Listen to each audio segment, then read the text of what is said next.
čem si vůbec budeme takhle povídat, vlastně o cloudových službách nebo zprávách, co je to FCM, jak to funguje, co jsou FCM zprávy, nějaké jejich limity. A pak, když tak demíčku, kdybyste chtěli, tak tam je vlastně na skenování, si můžete stáhnout aplikaci. Je to ale na Dropboxu, jo, protože nevím, když bych to dal na Google Play Services, tak, na Google Play, tak by to trvalo asi týden, no, takže s tím schvalováním. Takže jestli budete důvěřovat nebo tak si můžete stáhnout. Když tak to ukážu i na emulátoru a na svoji aplikaci, co mám v telefonu, no, abyste to viděli, jak to funguje a tak dále. Tak, co to jsou vůbec cloudové služby, jestli ví někdo tady, nějakou zhruba přehled, co to je.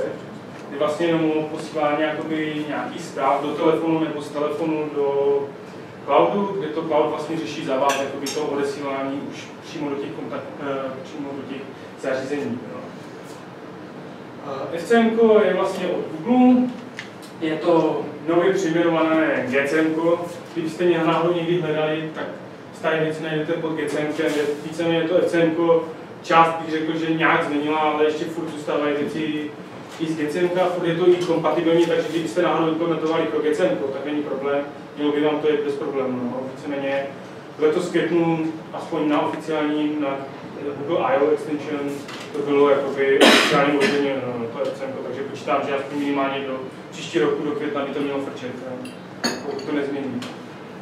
Jinak FCM umožňuje vám odesílat vlastně z Androidu, z iOS nebo z webu. Webu je to z JavaScriptu. Notifikace, a to buď do toho zařízení nebo z toho zařízení, kde je vlastně tady, to vidíte, na animaci, jak to fičí. No a jak to jinak funguje, tady vlastně kolega měl ty tokeny, ono to víceméně asi používá tu technologii těch webových tokenů, nebo jak se to jmenovalo, to co cítím.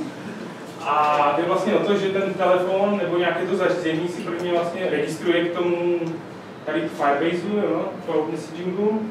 On vám potom odešle zpátky ten FCM-kový token, vy si ho potom uložíte a můžete ho třeba odeslat i na server. Pokud byste třeba nechtěli nějakou enterprise aplikaci, tak klidně ani nemusíte odesílat na server. Jo. Třeba chatovací aplikace ani nemusí mít ten server. Nebo můžete využít od Firebase, přímo má taky databázi online a není problém v dnešní době, všechno v cloudu. Jinak u toho FCM jsou dva typy, HTTP-čkový, XMPP-čkový. Co mám tu demíčko, to je na HTTP, je to velice jednoduché na implementaci. Jedná se vlastně jenom restové volání, no, vlastně na jednu URLku, takže to úplně klidu. Jinak XMPP umožňuje právě odesílání zpráv i z toho zařízení, třeba z Androidu nebo z iOS nebo z toho webu, jakoby zpátky na ten server. Ale co jsme zatím v praxi měli, tak vždycky jsme to dělali nakonec přes vlastní HTTP na server. Většinou je to jistější, protože jakoby víte hned tu odpověď, protože XMPP tam vám to funguje vlastně, vy odešlete nějaký request, dostanete nějakou odpověď, jestli to bylo odesláno, nebylo to odesláno a tak dále. Takže máte tam jakoby lepší přehled o tom, co se děje s těma zprávami, jestli byly doručeny nebo nebyly doručeny. U toho HTTP je problém, že vy jako sice dostanete, že to odešlo na ten FCM-kový server, ale už nevíte, jestli to odešlo do toho zařízení konkrétně. U toho XMPP právě máte tu možnost, že to víte. Což asi je takový hlavní velký rozdíl. Ale pokud máte fakt nějakou jednoduchou, tak určitě HTTP. Zprávy si dají odesílat, buď můžete přímo do konkrétního zařízení, nebo pošlete na nějaký topic. To demíčko je uděláno vlastně, že tam je vytvořený topic chat, kde vlastně všichni, kdo jsou jakoby subscribnutí na daný topic, tak dostanou vlastně všichni tu zprávu, anebo grupu nějakých zařízení, no, který má vlastně pod nějakým klíčem. A většinou se to spíš tak dopadá, když má uživatel více zařízení, třeba máte tablet, telefon a ještě něco, a takže si to ten uživatel to dostane na všechny 3 zařízení. Tady máte nějakou otázku, jaké jsou typy těch zpráv, protože vy z toho serveru můžete i ovládat jakoby částečně to, co se vám zobrazí v tom telefonu. No. Když vám vyskočí notifikace, to je vlastně tady toto, a když až potom na to kliknete, tak se nám jakoby dopošlou data. No. To je vlastně ten data on click. Je to víceméně jenom o zobrazování, ale můžete si tam třeba volit zvuk, obrázek a takové věci. Jo. A dá se to právě, kdybyste chtěli, já nevím, jako, zatím nevím čistě použití, ale kdybyste někdy třeba chtěli jednou zapnout zvuk, jednou vypnout zvuk při notifikaci nebo změnit ikonku, tak je to možné i přes tady toto. U těch dat Tam je to, že posíláte data, ty fungují i na pozadí, kdykoliv. Většinou to práci používáme, když je nějaký zásah na auto, tak vlastně se to pošle tady tím, že hele, máš nový zásah, chlap to přijme třeba, jo, a či přesto, jo, jako to je vlastně opušové notifikace. Limity, co jsou? Tak jsou, u notifikací máte 2 kilobajtů, u datových, u OS je to iOS je to 2 KB a u ostatních je to 4 KB. Můžete mít maximálně 100 odesílajících serverů, jo, což si myslím, že je jako furt dost a používám to hodně co vím firem. Takže si myslím, že to asi by mělo stačit. A když si tam byly hodně velké limity, jakože třeba počet zpráv, kterých možná, že to třeba, když budete implementovat to GCN, třeba tam budou, tam myslím, že jste mohli maximálně za sekundu 1000 zpráv, jo. Možná auto GCN se to zrušilo, jo, asi určitě, ale u toho GCN byly tady ty limity, třeba i že jste mohli mít maximálně 1 000 000 příjemců a tak dále, jo, na jednu zprávu. No, tak. To vám pustím asi demíčko, jenom abyste viděli tak nějak, jak to třeba chodí a tak. Já tam otevřu. Tak vidíte, jak to chodí, nebo takhle. Ta rychlost je celkem rychlá, jakoby na tom odesílání. Je to zdarma? Je to zdarma, ta služba. Neplatí si za ten Firebase vůbec nic. Ani za to, kolika? Ne, je to úplně jedno, kolik máte těch zařízení koncových, je čistě na vás. Počkej, a ten server, co to sám svůj můj, nebo? Jo, jakoby, můj. samozřejmě můžeš si u toho Firebase pronajat, ale to už stojí pro tom ty peníze. Nějaká věci zadarmo, ale... Mám pocit, že tam je spoplatněné nějaký počet push notifikací měsíčně nebo ročně, nebo něco takové. My to právě máme implementované a myslím, že jsme se na to právě dívali. Dnes tam je třeba 50 000 nebo za měsíc nebo něco takové. Se právě tak jo. Tu aplikaci. Ona se to musím dát. To změní to nedokáže.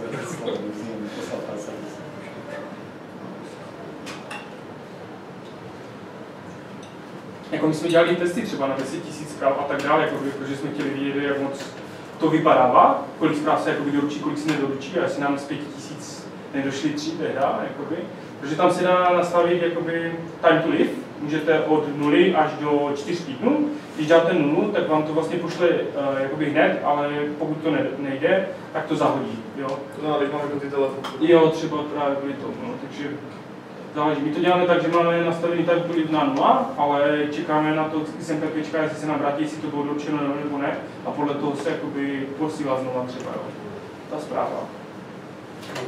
Na to mám ten chat, to mám takovou jednoduchou aplikaci. Si to zapnu tady. Ty zprávy tam třeba chodí.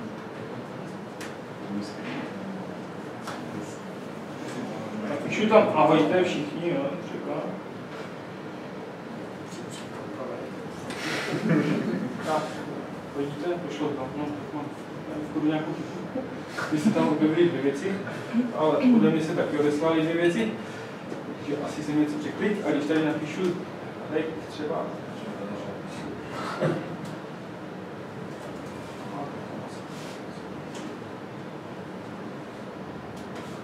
Napíšu své jméno, tak mi to přijde tady na telefon. A jsem to poslal dvakrát, teď ten zvuk telefonu to bylo. Ale vidíte, že to je jako celkem rychlý, jo? Takže to jako můžeš použít na Messenger, ale i na Fokus. Jo, já to mám udělané tak, že vlastně to je topic, chat, a já to vlastně restem to odesílám na ten topic a zpátky to vlastně jde přes ty push notifikace. Tam je jenom nějaký on-message receiver, který se implementuje od Google, přímo to je SDKčko a chodí to rovnou tam. No. Co se zmíním k tomu tokenu, mě to to refreshování toho tokenu je vždycky, když se instaluje aplikace, tak dostanete nový token, se zavolá a potom třeba občas Google, já nevím, jestli restartuje server nebo při něčem takhle, tak se taky, jo. Většinou každý den dostanete nový token. Jo, většinou to bývá takhle podmíněno. Plus když smaží třeba uživatel data té aplikace, tak se taky vyžádá nový klíč a tak dále. Ale můžeme se jako zatím na to spolehnout, zatím jsme s tím neměli nikdy problém, jakože by něco, většinou to je spíš chyba v nastavení toho XMPP serveru, než takhle, že by něco nefungovalo, nebo prostě nějaký jiný problém, jo. Takže za mě asi tohle snad všechno, já nevím, jestli máte nějaké otázky nebo takhle, mě se ptejte, jasně. Abych se zeptal, tam jde v pozadí nějaký websocket, že to je v podstatě v real time? Já nevím, jak je to u ostatního, iOS-ka u webu taky ne, ale u webu asi nějaký JavaScript, nebo možná nějaké API, které tam probíhá, ale u Androidu je to tak, že musíte mít na tom Androidu Google Play Services.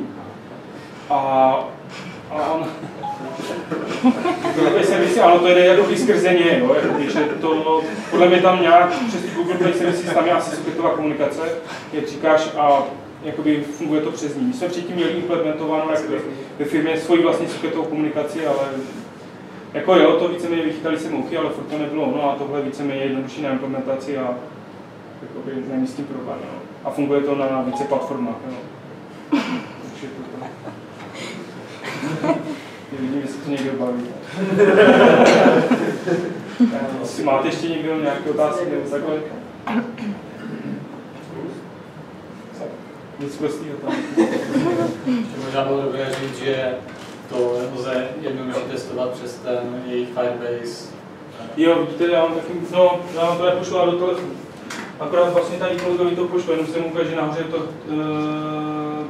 notifikace. No se dá, přes Google má jakoby svoji konzoli. Ano. A jak když si do ní přihlásím, no a tady mi vidí celá obrazovka. Tady ten projekt, který vlastně, přes který to jede, děláte notifikace, tak si můžete vlastně, musíte dát nějakou odebrávat. Utvořím novou mesičku. To je moc komplikované, ani nezapomenu. Vidím, jaký má hezký internet, ale tak tady můžete poslat do topiku, ale jo, je tu dokonce ten chat, takže tady můžu třeba kolegovi poslat, jo, já to mám přes data udělaný. Tady nastavíte data dole, Advanced Option, já tam mám sender, tam něco budu muset zadat, třeba levský, message. Jakoby já to mám na ty, že tam mám dva klíče, ten sender a message, a z toho to jakoby zobrazuje ty data do toho. To je ten JSON, je customizovaný, co tam má. A tady dole si.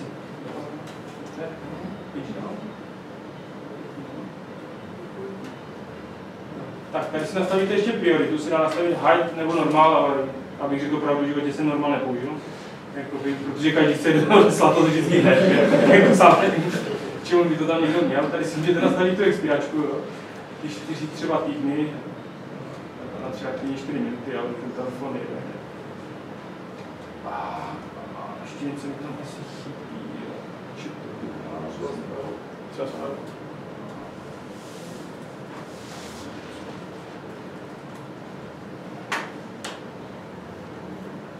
To je škoda.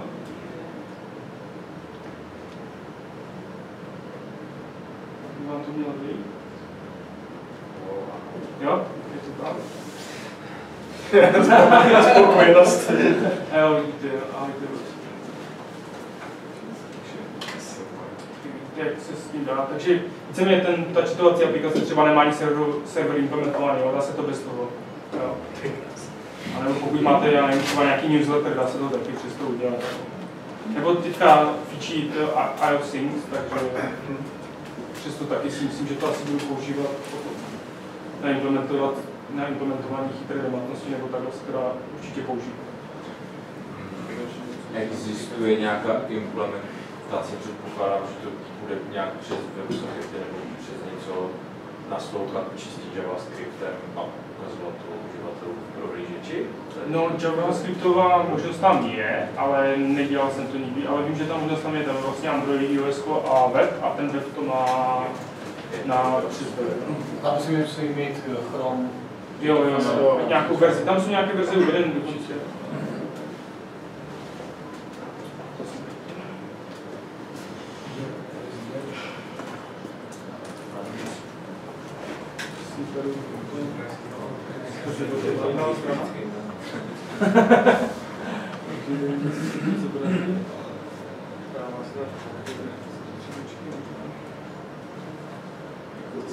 Určitě to tam je, jako jo. Když jste pohledali všechny věci, když tak na té, já tu prezentaci potom nasdílím, tam jsou na konci i odkazy, jo. Tady máte nějaké věci k tomu, tam je vlastně i jak funguje to s tím tokenem, jo. To předávání, to generování a tak dále. To, co já jsem vám popisoval, to je hodně basic, jakoby, a tam je to úplně jakoby popsané detailněji. Jak tam byly ty limity, no. Tak tam byl limit 2 KB na notifikaci a u iOS taky 2 KB na notifikaci. To znamená, že když přijde nějaká zpráva, tak ona přijde vlastně jakoby dvakrát, jako ne, notifikace a potom ještě zvlášť. Ty notifikace jakoby je rozdíl, jestli to máš v popředí tu aplikaci nebo v pozadí, jakoby jestli ten telefon je to. U notifikace to funguje tak, že když tu notifikaci jakoby dostaneš a dokud na ní neklikneš, tak ti nepřijdou jakoby ty data do toho telefonu, asi to přijde, nevím, jak to úplně funguje na pozadí. Ale prostě si ti ne, tam je taková metoda, on message receive a ta se ti nezavolá do té doby, dokud ty neklikneš na tu notifikaci. Za to čistě u těch dat, to ti jakoby vždycky přijde do toho, takže jakoby... Zpráva bude stejně velká. Jo. To tak? No tak proč nemůže přijít, jo, jako jenom se tam teoreticky, proč nemůže přijít rovnou celá ta zpráva a nestahovat se dvakrát? Jakoby tím nestáhneš dvakrát, ale já si myslím, že to je spíš třeba, kdybys měl nějaký třeba něco většího bys posílal, dejme tomu z 2 KB, tak proč bys to měl stahovat, když ten uživatel si to třeba nechce zobrazit? Když to vezmeš, swipeneš to pryč a řekneš, OK, já to nechci, tak na co by mi to mělo žádat? Tak ta notifikace bude stejně velká. Já si myslím, že to asi na pozadí jako by ti to možná ani nestáhne do toho telefonu. Víš, jako, že ti to nechá na serveru a ty dokud si to jakoby nepotvrdíš tu notifikaci, tak se ti to nestáhne. Aspoň takhle si myslím, jo, že to funguje. Protože jinak mi to nedává jako jiný logický důvod. Jo, jako fakt. Nic jiného zatím asi nevidím. Jo. Je fakt, že mi používá jenom ty data. Jo. Tu notifikaci jsem zatím nikdy nepoužil.